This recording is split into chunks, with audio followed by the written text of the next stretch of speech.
Baik, pada hari ini saya akan menyampaikan salah satu pokok materi mata kuliah keperawatan gawat darurat dengan bobot SKS sebesar 2 SKS.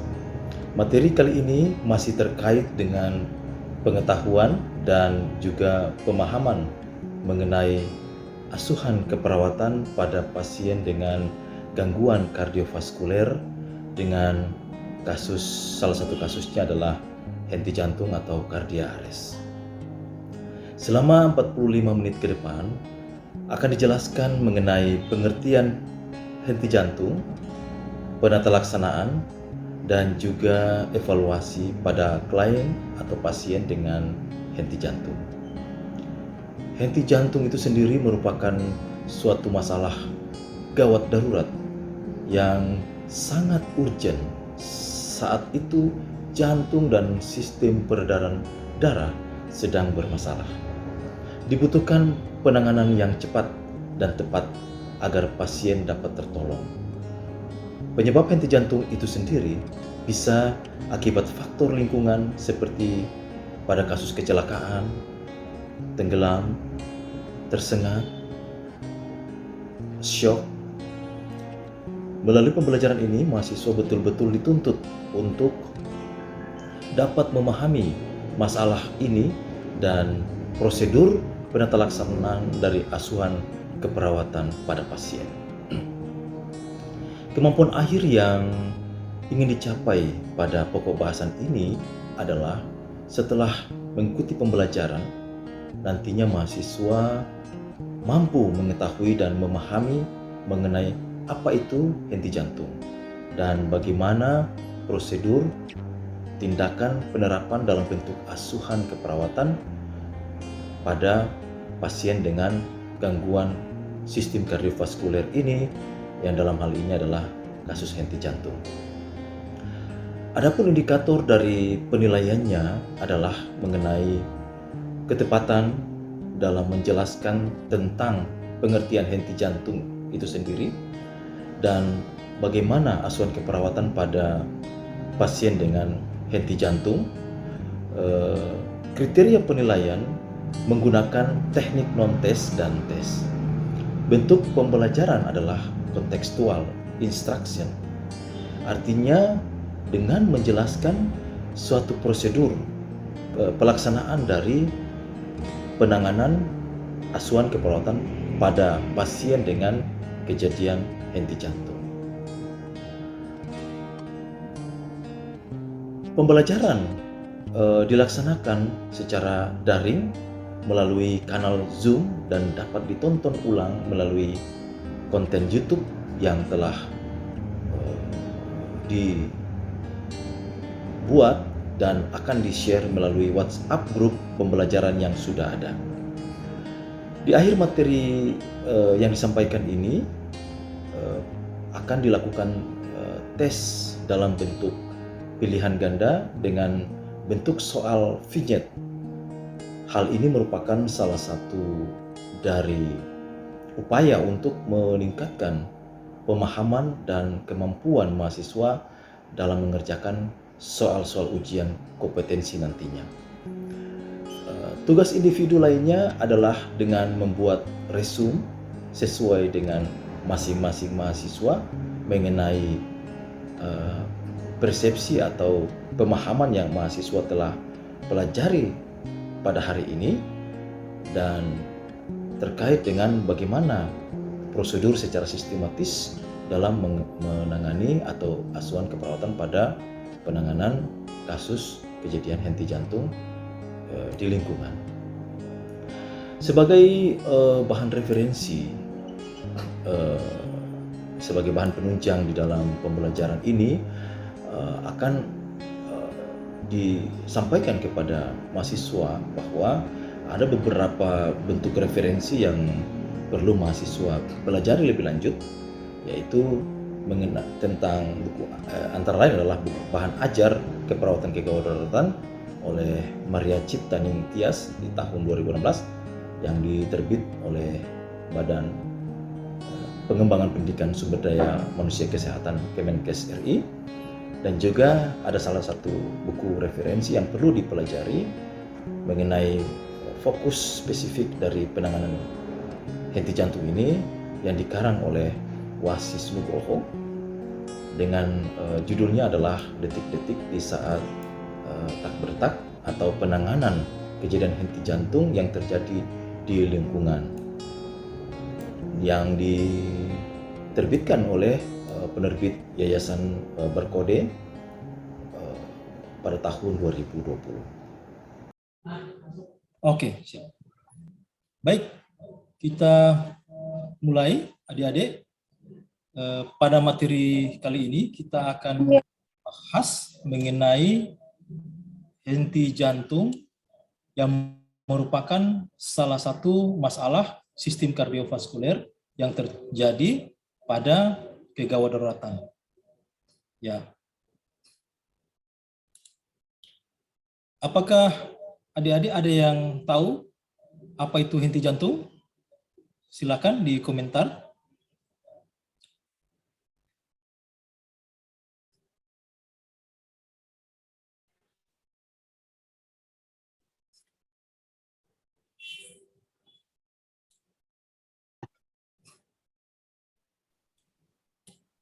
Tantri mungkin bisa menjawab? Yang pernah Tantri baca ya, silakan. Ya, yang Hesren silakan. Singkat saja.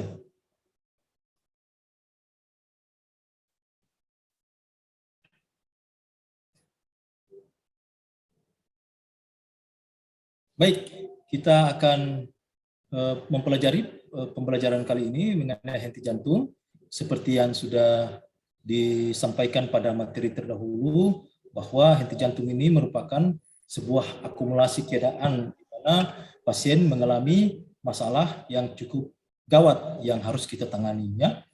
Jadi kegawatan jantung yang mengakibatkan terhentinya sirkulasi darah. Nah, penyebabnya bisa karena penyakit arteri, serangan jantung, kardiomiopati, gangguan listrik, gangguan pada listrik jantung, dan stres fisik.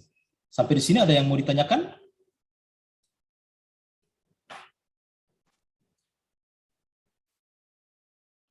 Nanti ada pertanyaan, misalnya Pak, kalau tenggelam, apakah mengalami henti jantung?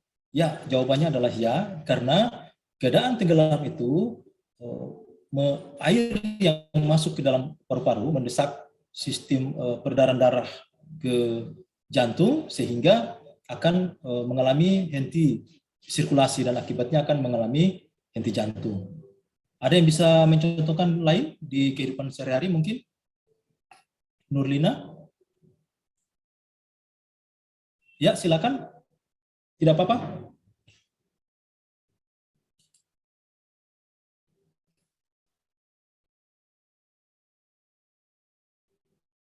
Baik, kalau tidak ada, saya lanjut lagi.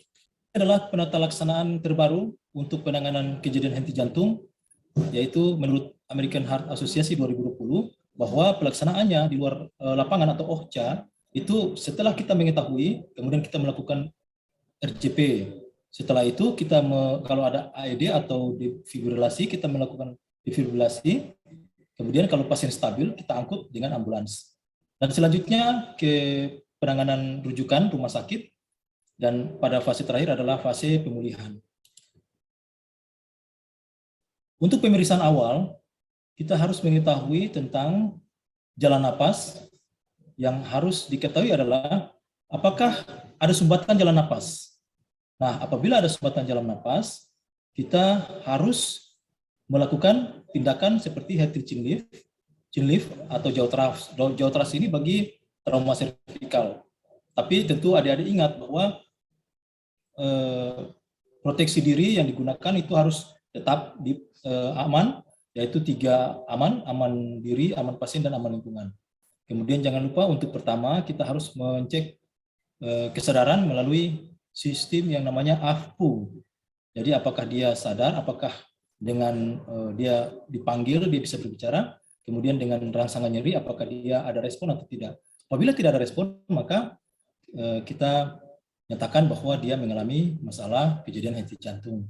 Kemudian sebelum kita melakukan tindakan, kita harus mengaktifkan emergency medical service atau minta bantuan terdekat ya. Kemudian primary surgery yang berikutnya adalah breathing. Ya, jadi bila korban henti napas, maka kita akan memberikan napas buatan ventilasi ya, 12 kali per menit. Kemudian sirkulasinya kita harus melihat apakah ada perdarahan, apakah jantungnya itu berhenti. Apabila ada perdarahan, maka kita memberikan tindakan stop perdarahan dengan cara memberikan equivalent. Kemudian kita melakukan stop perdarahan dengan balut bidai.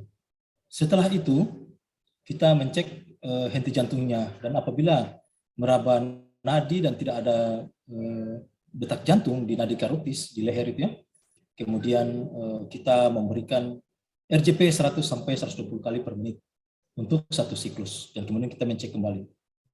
Untuk penolong kedua kita bisa 30 sampai 30 resusitasi jantung dan ventilasi 2 kali. Kemudian masalah keperawatan apa saja yang muncul? So pasti ya, kalau kita lihat di buku standar keperawatan, standar diagnosa keperawatan, maka akan ada beberapa diagnosa yang bisa muncul pada keadaan tersebut. Antara lain adalah bersihin jalan napas tidak efektif karena akibat terdapat sputum, darah, eksudat, dan benda asing serta spasme. Nah, intervensi yang kita lakukan adalah membuka jalan napas dan pengesapan lendir. Kemudian ada juga diagnosa yang berikut adalah pola napas tidak efektif, kemampuan bernapas, dan karena trauma. Nah, intervensi yang kita lakukan adalah manajemen jalan napas, kemudian terapi oksigen, dan bantuan ventilasi. Penurunan curah jantung, pada diagnosa penurunan curah jantung ini merupakan ketidakadekuat jantung dalam memompa darah. Intervensi dapat dilakukan resusitasi jantung paru. Dan kemudian ada juga diagnosa risiko aspirasi akibat kesadaran dan posisi yang berisiko, dan intervensinya adalah kita melakukan aspirasi. Baik, kita akan masuk ke latihan soal. Adik-adik apakah siap? Untuk latihan soal kali ini saya mohon aktivitas adik-adik aktifnya untuk bisa menjawab, boleh menjawab melalui chat room, atau kalau boleh bisa menjawab langsung secara lisan melalui Zoom ini ya. Baik, kalau sudah siap kita mulai. Sudah siap? 5 soal saja. Iya, Pak. Oke, Insya ini 5 Allah soal. siap, Pak. Oke, siap ya. Kita mulai ya. Ya, soal pertama. Seorang laki-laki umur 45 tahun dibawa ke IGD akibat mengalami kecelakaan. Keadaan pasien tidak sadar, pada bagian leher mengalami memar, dan terdapat luka lecet di kedua lutut kaki dan siku tangan kanan. Perawat langsung melakukan pemeriksaan cepat. Pertanyaannya, bagaimana cara membuka jalan napas yang tepat untuk pasien tersebut?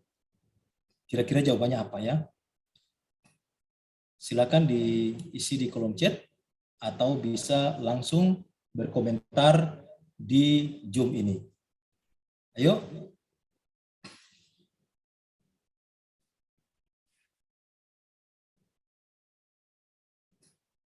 Nurtika?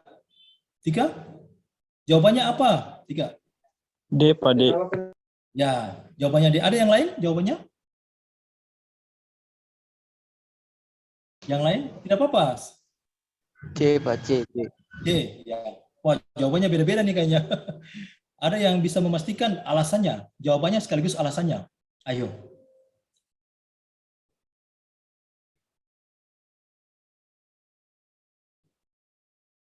Baik, jawabannya adalah C, benar, jauh teras ya. Alasannya kenapa? Karena pasien mengalami kecelakaan, pasien tidak sadar, kemudian memar pada leher.